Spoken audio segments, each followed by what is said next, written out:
सभी भक्तों को श्री शिवाय नमस्तुभ्यं। हर हर महादेव। ओम नमः शिवाय। जय महाकाल। शिवाय नमः। ओम। सबसे पहले तो वीडियो को लाइक कर दीजिए, चैनल को सब्सक्राइब कर दीजिए और वीडियो को अधिक से अधिक लोगों के पास में शेयर कर दीजिए। आज हम आपको बताने वाले हैं गुरुजी द्वारा बताए गए शिवरात्रि के वंश वृद्धि संतान प्राप्ति के उपाय। आपको कैसे करने हैं ये उपाय? दो में से कोई एक उपाय आपको करना है। इससे आपको निश्चित रूप से पुत्र प्राप्ति होगी। दूध और एक उपाय है दूध और भस्म वाला, दूसरा उपाय है एक पुष्प वाला। ये उपाय कैसे करने हैं चलिए, तो आपको सबसे पहले हम आपको बताते हैं दूध वाला उपाय, जो गुरुजी ने अपनी कथाओं में कई बार बताया है। वही उपाय हम आपके सम्मुख में लेकर हैं। ये उपाय है पार्थिव शिवलिंग वाला उपाय। कौन सा उपाय? पार्थिव शिवलिंग वाला। आपको क्या करना होगा? पार्थिव शिवलिंग का निर्माण करना होगा। पार्थिव शिवलिंग का जब आप निर्माण करोगे, जो मिट्टी आप पार्थिव शिवलिंग के निर्माण के लिए लेकर आओगे, उस मिट्टी में आपको ये एक वस्तु मिलानी है और वो है गाय का दूध।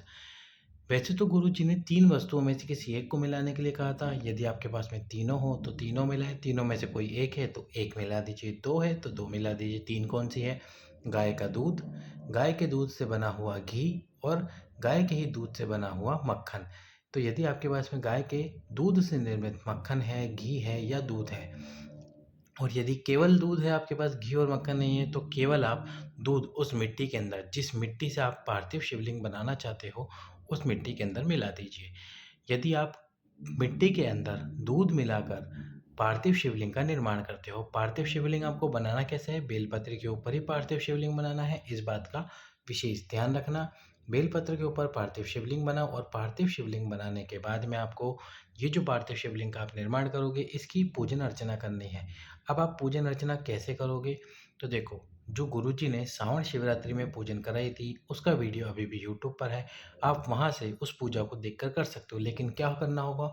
आपको फिर वो पूरी सामग्री का इंतज़ाम करना होगा, जैसे गुरुजी ने पूजा कराई थी, जिसमें गुरुजी ने आपको पूजन सामग्री बताई थी। यदि आप वो पूरी पूजन सामग्री ना इंतज़ाम कर सको, तो आप स्वयं अपने द्वारा, जैसे आप शिव मंदिर जाते हो और शिव जी की पूजा करते हो, वैसे ही इस पार्थिव शिवलिंग की भी पूजा करो। बस इसमें एक ज़रूरी वस्तु जो होती है, वह 21 गेहूँ के दाने, जो आपको वंश बढ़ाने के लिए, पुत्र प्राप्त कराने के लिए, पुत्री प्राप्त कराने के लिए होते हैं। तो ये गेहूँ के दाने 21 अवश्य ही रखें। उस पार्थिव शिवलिंग की मार्गशीर्ष की ये जो बड़ी शिवरात्रि आ रही है, जो मार्गशीर्ष में पड़ने वाली शिवरात्रि है, इस शिवरात्रि के दिन, जो कि 29 नवंबर को पड़ रही है, शुक्र शिवरात्रि, इस शिवरात्रि के दिन आप पूजा करें। सुबह सुबह पार्थिव शिवलिंग बनाकर उसकी पूजन अर्चना करें।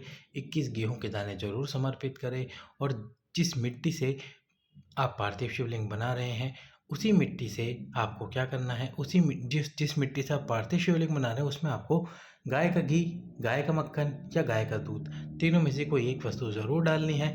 यदि आप इस प्रकार से शिवलिंग का निर्माण करते हो और शिवलिंग का निर्माण करके शिवलिंग की पूजन अर्चना करते हो, और पूजन अर्चना करते समय आप 21 गेहूं के दाने समर्पित कर देते हो शिवलिंग के ऊपर, पुत्र कामना, संतान कामना करते हुए, तो आपको निश्चित रूप से संतान की जो कामना है, पुत्र की जो कामना है, वह पूर्ण होती है। तो कीजिए। मासिक शिवरात्रि, जो कि मार्गशीर्ष बड़े महीने की शिवरात्रि है, इस दिन पार्थिव शिवलिंग वाला ये विशेष उपाय है। अब दूसरा जो उपाय है, वह एक पुष्प वाला उपाय है। ये पुष्प वाला उपाय आपको कैसे करना है, तो इसकी जानकारी भी हम आपको देने वाले हैं। सबसे सरल उपाय है ये, मासिक शिवरात्रि के दिन, सोमवार की अष्टमी के दिन, प्रदोष के दिन किया जाने वाला ये विशेष उपाय है। पर उससे पहले वीडियो को लाइक करके चैनल को सब्सक्राइब कर दो और वीडियो को शेयर कर दो। तो आपको क्या करना है? ये जो पुष्प आप स्क्रीन पर देख रहे हैं, यह है पारिजात के पुष्प। पारिजात के पुष्प आप स्क्रीन पर देख रहे हैं, तो ये आपको पारिजात के पुष्प लेने हैं।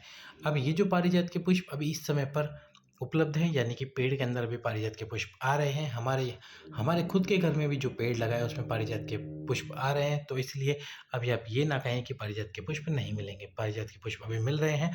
तो ये जो पारिजात के पुष्प है, ये आपको वृक्ष से तोड़ने नहीं है, ये पुष्प अपने आप वृक्ष से नीचे गिर जाते हैं। तो आपको इन पुष्पों को उठा लेना है। कम से कम 30 से 40 पुष्प ले लीजिए और इनकी जो पीछे की डंडी है, इसको पीस लीजिए। किसी अमाम दस्ते में या सिलबट्टे पर पीसिए, और जब आप इनको पीसोगे, तो पीले कलर का चंदन का निर्माण होगा। पीले कलर का ये जो चंदन है, कि अपने पास किसी कटोरी में बना के रखें और एक पारिजात का पुष्प अपने पास ज़रूर रखें।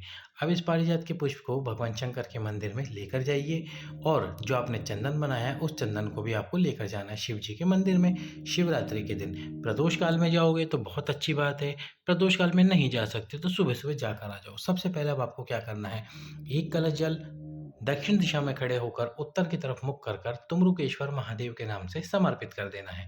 तुम्रुकेश्वर महादेव के नाम से एक कलश जल समर्पित करो। इसके बाद में आपको क्या करना है, 2 बेलपत्र तुम्रुकेश्वर महादेव के नाम से शिव जी पर समर्पित करने हैं।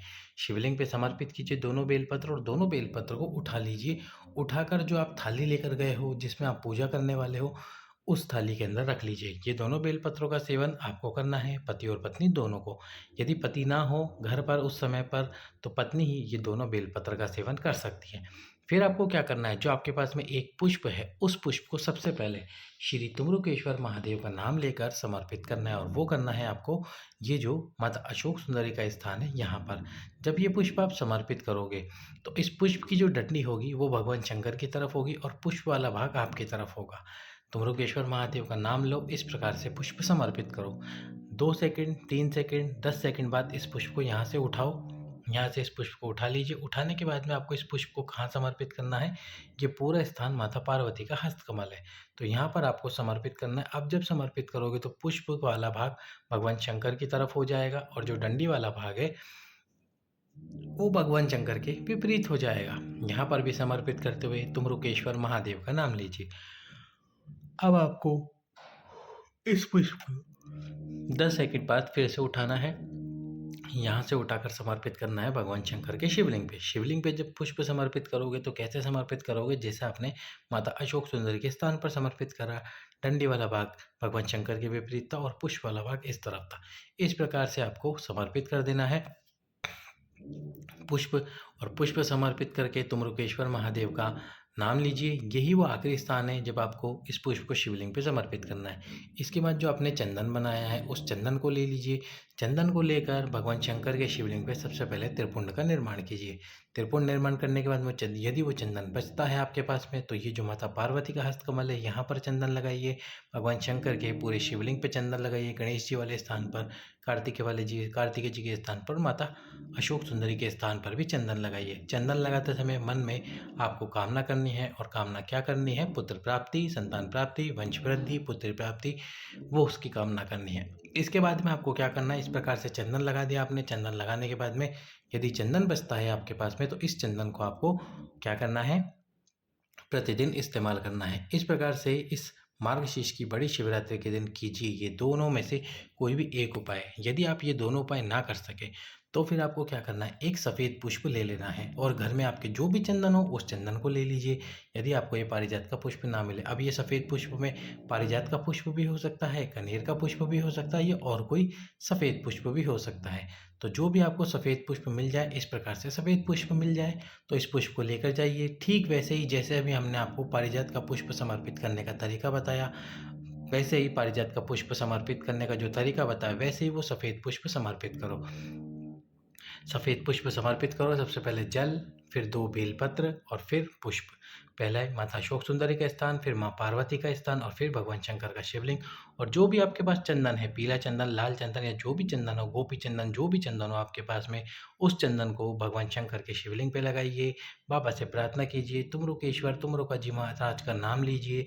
बाबा आपकी गोद जरूर भरेगा। बस शिव जी पे विश्वास रखिए। प्रतिदिन शिव पर तुम्रुकेश्वर महादेव के नाम से जल समर्पित करते रहिए। बाबा आपकी मनोकामना शीघ्र, अति शीघ्र पूर्ण करेंगे। बस बाबा पे विश्वास रखिए। सभी भक्तों को श्री शिवाय नमस्तुभ्यम। हर हर